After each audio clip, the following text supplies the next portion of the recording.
thank you everyone for joining today, taking time out of this busy holiday season and work schedule and everything that we have going on. I know there's tons of things that are trying to pull at your time. I think we've got a good power-packed bunch of information to hand out today. Matt and I have been traveling around a lot of our region. I work out of the southeast and delivering these in person, and a lot of people can't make it to the in-person events. Either it's too far to drive or too much going on work-wise and what have you. So we're really happy to be able to offer this condensed version online today. If you have any questions, again, let me reiterate, we've got some of our fellow evangelists are standing by in the chat to be able to answer your questions, and please feel free to pop those in. So we're going to be covering some Windows Server 2012 R2 and System Center R2 information today. A little bit about just the schedule for today, and hopefully you're able to see the slides. We're going to do an introduction to the course with Matt Hester. That'll be from around the next 15 minutes, and then I'm going to take it away with Introduction to Hyper-V. There's going to be some demo there for the Server Manager as well, because you need to understand both components in Server 2012 R2 in order to effectively manage a Hyper-V server. Then we're going to get into how to do host configuration in Hyper-V, and we'll be covering everything from the basics to some of the more advanced settings. After that, we're going to take a break. We're going to come back and talk about virtual machine configuration, and that'll be with Matt Hester. And then he's going to jump into clustering and resiliency right after that. I'll be coming back with virtual machine mobility. That's live migration for you VMware admins. That's the same thing as a vMotion or storage vMotion, and there's we'll talk through some of the differences there as well. Then we're going to take a small break. We're going to run the backup and replication with Hyper-V. That'll be a demo walking us through how to add the backup component and then how to turn on replication in Hyper-V. And then wrapping it up, Matt will come back with managing Hyper-V with Virtual Machine Manager, and then we'll show some additional resources and such. All right, a little bit about me. So, oops, skip too many slides there. A little bit about me. I'm about 17 years in the industry. I was in the Navy prior to being in the IT community, and worked on, I had a Commodore 64 growing up as a kid, and then I jumped into in life that were more fun, and maybe, Atari, Nintendo, not really computing, but had some fun there. But when I was in the Navy, near the end of it, if anybody remembers, the IBM Aptiva started hitting Walmarts and became an affordable way of buying the newest, latest, and greatest. And I decided I was going to jump back into computers again. So went that route, and as soon as I got out, I went into Microsoft classes. I was supposed to be going through Novell classes, and the people at my local New Horizons said, well, you might want to look at this Microsoft thing, because Active Directory and all the things that are going on there may be a safer bet. So I was really, really happy that they steered me the way they have. I since then have moved through different positions into consulting the last number of years. And doing some consulting mainly around VMware, some Citrix, but not a lot of Hyper-V. And that's what's very interesting about how I came to work at Microsoft. For many years, I was very deep into the VMware side of things, and loved it. When I started looking into Hyper-V, it was because a couple of my customers were telling me, you need to look at the new Hyper-V v3. And so I started looking into Hyper-V 3, was what they were calling it at the time, and there wasn't a lot out there. But what intrigued me the most was the SMB3 protocol, the ability to run virtual machines on a network. Because I was a big VMware on NetApp or NFS fan because of that ability to segregate virtual machines into different folders, and snapshotting was easier, restoring was much easier, and so I was a real big fan of that technology. When I saw what 2012 was going to be coming out with, I got very excited, decided to apply for the position at Microsoft, and I think it's been the best decision in a long time. I really love it here. Since then, I've also started a blog, virtuallycloud.com. You'll a good bit of the resource from today there, and I also have a blog on TechNet that you can see here with the link. A couple of other links here, my Twitter account, so at Tommy_Anderson, to follow me there. Join up with me on LinkedIn. I also do office hours every Monday from 4 to 5 o'clock. That's at aka.ms/TPO hours. You can sign up there for a slot, and we can talk through anything you're doing. Maybe it's a hands-on lab component, stuff like that. We try not to do support calls that way, but if you want to talk through something you're doing, a trial or whatnot with Windows, Azure, Server 2012, System Center, or Hyper-V, please give that a shot. Also, if you're in the Southeast, you might want to join my meetup. That's a Southeast IT Professionals meetup, and we have all kinds of different events that we run. And then you can also email me at tommy.patterson@microsoft.com. And Matt, let's hear a little bit from you. Good afternoon or good evening. My name is Matt Hester, and like Tommy, I'm also an IT Pro Evangelist from Microsoft. I've been here a little bit longer than Tommy. I've been here for about 13 years, and our career was very similar, but I started out as a certified trainer way back in the NT351 days. So I've been around technology for quite some time, and yes, you're seeing the fact that I'm in mourning right now. I'm an Ohio State fan, but I've written a couple books on our technology as well, so feel free to check any of that out. You can always get a hold of me in one of three ways. You can email me at mhester@microsoft.com. You can follow me on Twitter at Matthew Hester. That second link, the aka.ms/Matt Hester, is my blog, and like Tommy, we do a lot of things on our blogs together. We do a lot of blogging on technologies, and we just finished a couple months ago a huge series on VMware or Microsoft, and that was kind of what spun this IT camp into kind of the forefront of the types of things that we can do. We get asked a lot of questions because, like Tommy, I'm also a VCP professional. I'm certified on that, but I can't fool you all. I don't use the technology every day like you all listening to me today. But why did I do that? And why has this course existed? Well, let's talk about that. And oh, by the way, if you want to say all kinds of fantastic things about me, please feel free to email my manager, Chris Koenig. If you have anything negative to say, please email me first at mhester@microsoft.com. I'll make sure I'll get it into the proper complaint template, and then I promise I'll forward it on to Chris for you. So with that, so why are we here? What is this course for? This course is designed for everybody that's relatively new to Hyper-V, but it's also specifically been written to help translate this, because one thing I want to be very clear that Tommy and I are going to tell you where we have a great technology, because we firmly believe with Windows Server 2012 and 2012 R2, from a technical perspective, Hyper-V has caught up, and it is a great product, and it's caught up to VMware. Not to say that VMware is a bad product, it's a great product. It has a lot of great technologies, but what I think had happened is a lot of people have forgotten about Hyper-V, because when we first entered the market, we didn't have a lot of the common features like Ocean, for example, or some of the things that we talked about NFS, and that's how he liked it. Well, Hyper-V has come a long way, folks. So this course today is going to be designed to be a translation course and an introduction course to help you understand where we have our technologies. Because, when people say I need to compare Hyper-V to VMware, depending on how you look at that, your stack can get very, very different to how it's set up. So when we take a look at this class today, you're going to see a lot of it is going to be around that basic transition of working with those technologies, working with the ability to handle how that works. You knew what it was called in VMware. Now we're going to know it's something called in Hyper-V. So it's not to bash one technology or another. It's kind of take this approach of, hey, they do it this way. And there's a lot of really interesting things where we just approach the technology very differently, especially around networking, which is something we'll talk about today. We accomplish at the end of the day, we both do the same thing, both VMware and us, but how we get there is very, very different. So that's why we put this course together, to make sure that we can help you understand where we're at from a technology perspective and how far Hyper-V has come along really in just the last 5 years that we have today. So you're going to get an intro to this, and as Tommy mentioned, condensed. We normally do this as an all-day long IT camp. You're getting this in about 3 hours, or 3.5 hours, I should say. So let's understand let's just set the table here. So key technologies.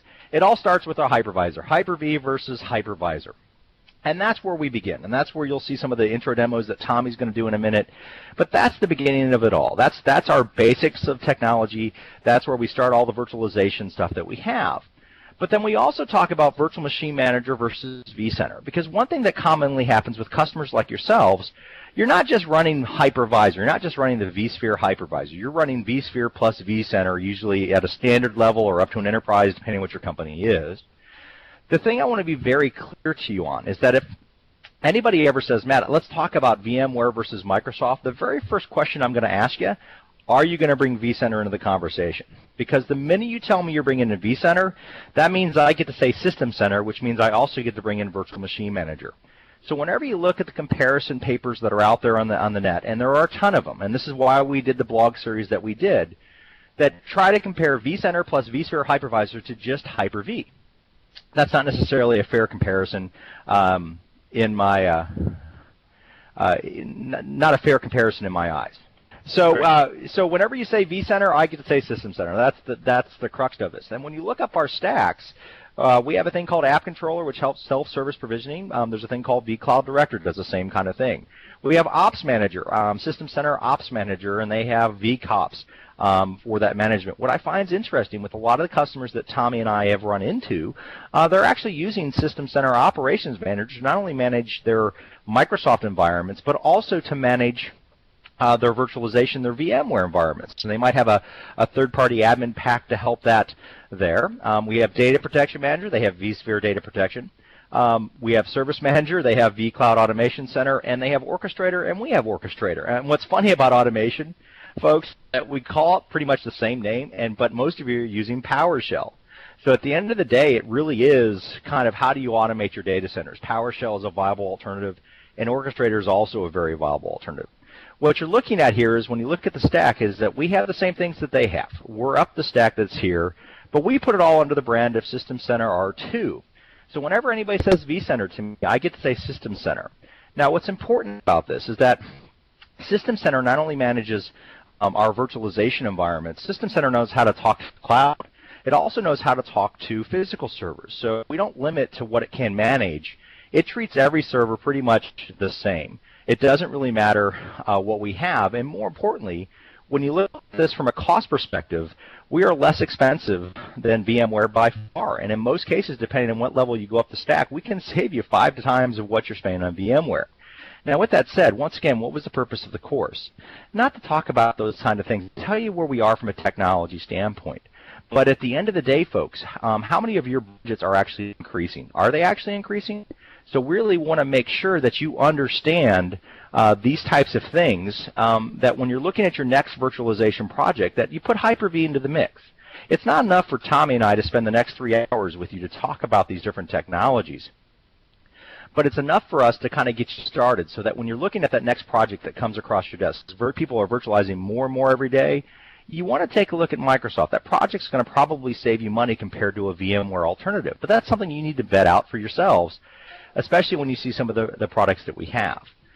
Now, one of the key things that we have, and we'll see this slide again today, is that it's not a complete comparison. I can't really just compare Hyper-V to vSphere Hypervisor, because there's things that we do just in the core Hyper-V versus things that we do on a core Windows server that is covered by some of the components inside of vCenter. So when we get into some of those other complex topics, we might switch between the tools that you'll use to build a cluster or things that are built into Windows that help Hyper-V out that are all free tools versus some of the stuff that we might have to do in System Center Virtual Machine Manager.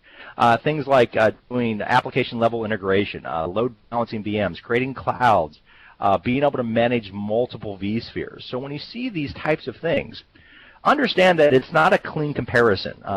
That when people say vCenter, there's going to be components that I can do with the built-in Microsoft Windows tools that are a part of vCenter, and there's going to be some things that I need VMM to get some of those same components. So this slide is just kind of illustrate a lot of those things, and you notice that down the left-hand side it says no for a bunch of things for the Windows Management tool set.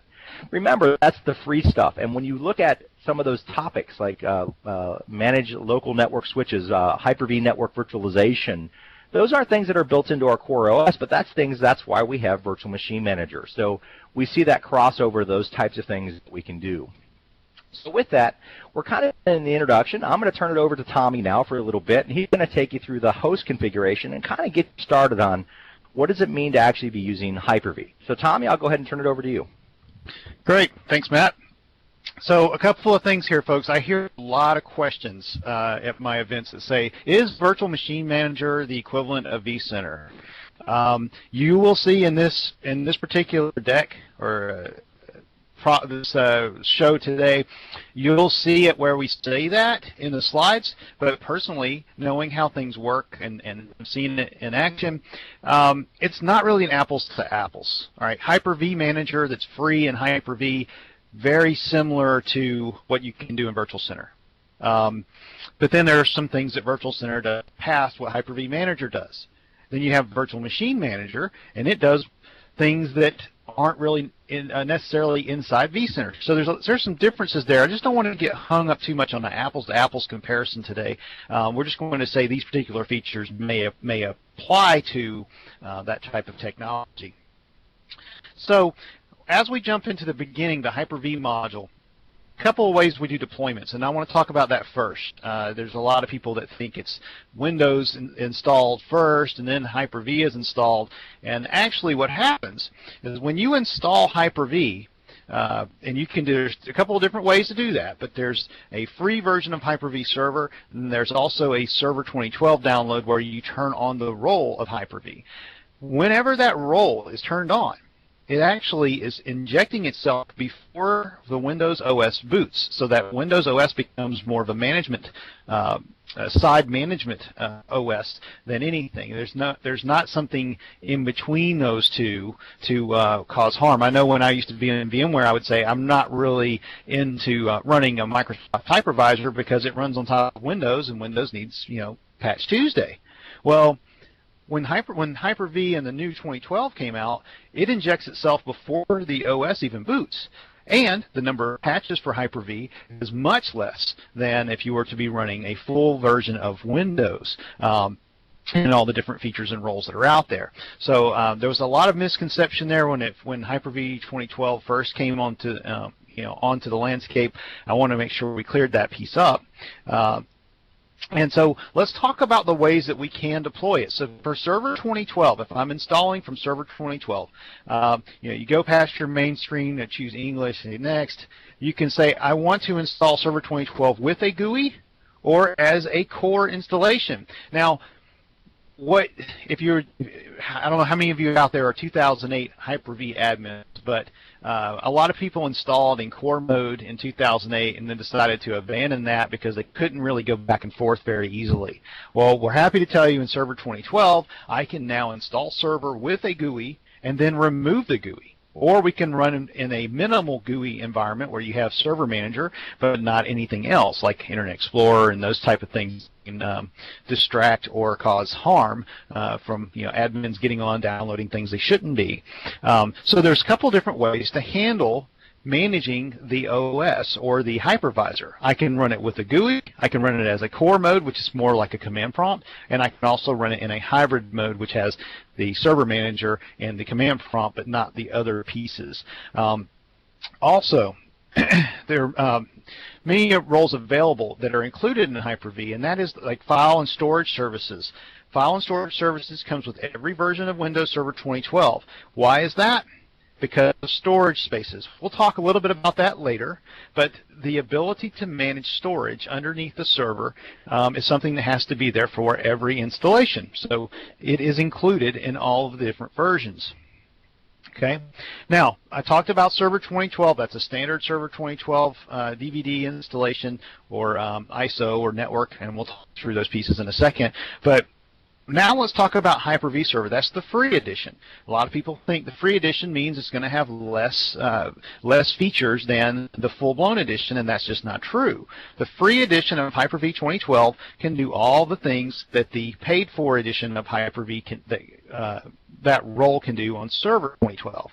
I can cluster it. I can do live migrations. I can do those. I can export VMs. I can do snapshots, which we call checkpoints. All those different features come with that free edition of Hyper-V Server 2012. The only difference between Server 2012 and Hyper-V Server 2012, in my mind, is the licensing perspective for the guest OS. So if you own the licensing for the guest OSs already for virtualized environments, then maybe Hyper-V Server 2012 is your better platform to go with. If you're trying to do if trying to manage a lot of new workloads, Maybe Server 2012 Data Center is the way you should go. That comes with unlimited amount of guest OS VMs.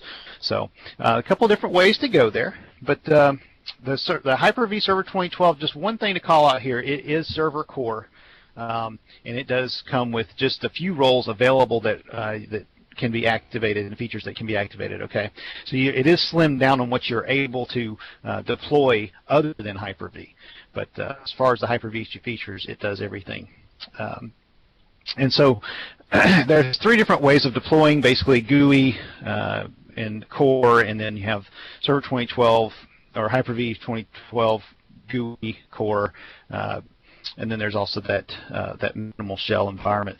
Now, there's a couple of different ways to deploy. I can use a DVD or an ISO to deploy Hyper-V. I can deploy from a USB drive, or I can do a network deployment, like a Pixie boot for physical hosts going over the network. Okay, that's very, very comparable to what VMware does with their Pixie boot and such. From a network deployment perspective, Windows Deployment Services, that's the base. Okay, that comes with Server 2012. That allows you to do network deployments. You can use WIM, VHD, or VHDX images. It supports driver provisioning, doing unintended installs, UEFI. It's simple. It scales into the box. Okay.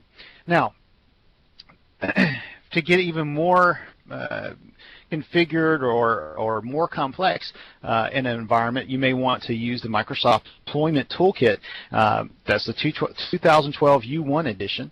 That gives you more granularity, allows you to do task sequences and applications and patches and that kind of thing. Makes things a little easier from that perspective. And then you've got System Center Configuration Manager, which can ride on top of those and do even more zero-touch environments. You could do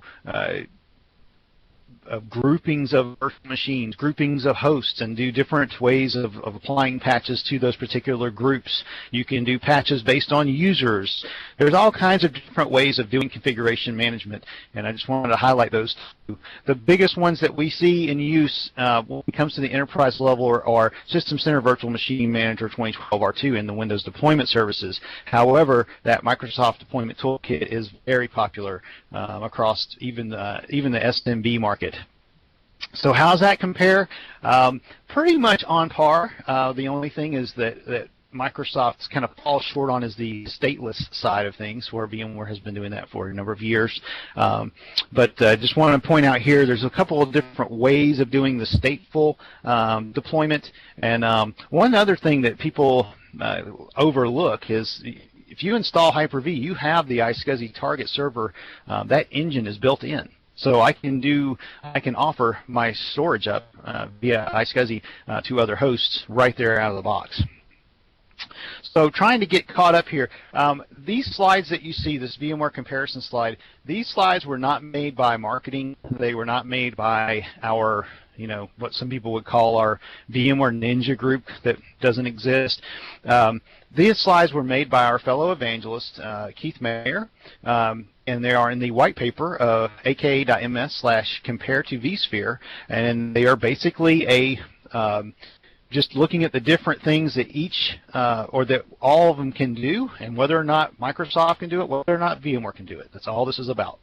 So I just want to pass that along, and that's the complete white paper if you'd like to download it. Now, physical and virtual scalability. In Server 2012 R2, we're doing 320 logical processors, 4 terabytes of physical memory, up to 1,024 virtual machines per host. Clusters can support up to 64 nodes and 8,000 virtual machines per cluster.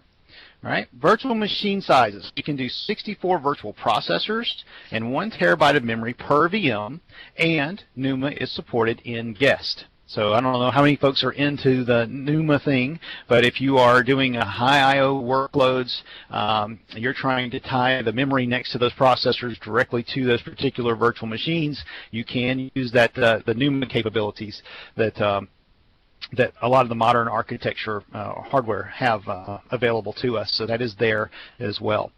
From a VMware comparison, this was updated as of 5.5, so the latest VMworld numbers. If you look through, it's pretty much on par across the board. Maybe active number of virtual machines is a little different. Number of VMs per cluster is a little different. But other than that, they're pretty much apples to apples from a comparison perspective. Okay. Guest OS support. So from a server perspective, what OSs are supported? Okay. If you take a look at this, this is the number of virtual CPUs that we can run inside a guest OS or a guest virtual machine. 64 virtual CPUs for Windows Server 2012 or R2. Linux workloads, a couple of years back, you can see Microsoft was one of the lead organizations that was adding to or changing that Linux kernel, and the reason for that was to help us get ready for the new modern cloud OS. Microsoft took a step back and realized a couple of years ago that, hey, this Linux thing really is something people are taking to. There are good reasons for running Linux. And we need to start embracing that. And if you've looked at Windows Azure, you'll see all those different types of Linux workloads ready to be run straight from the deployment wizard in Windows Azure. Why am I talking about Windows Azure? Because it runs all on top of Hyper-V. So Hyper-V had to be ready for the latest workloads, the biggest workloads, and not just the Microsoft workloads. Right? So I just want to highlight that. There's a TechNet article there if you want to go see more about the guest OS support. And from a client's perspective, we've got you can run 32 virtual CPUs in a Windows 8 or Windows 8.1 virtual machine. I'm not sure who would actually do that. If you've got some instances of that, I'd love to hear. But it does scale that high, and then of course the Linux side can scale to 64 as they share the same kernel. So just wanted to throw that out there. Notice the XP is out there with 2 CPUs, and that'll be until the end of life in April. So that is there as well.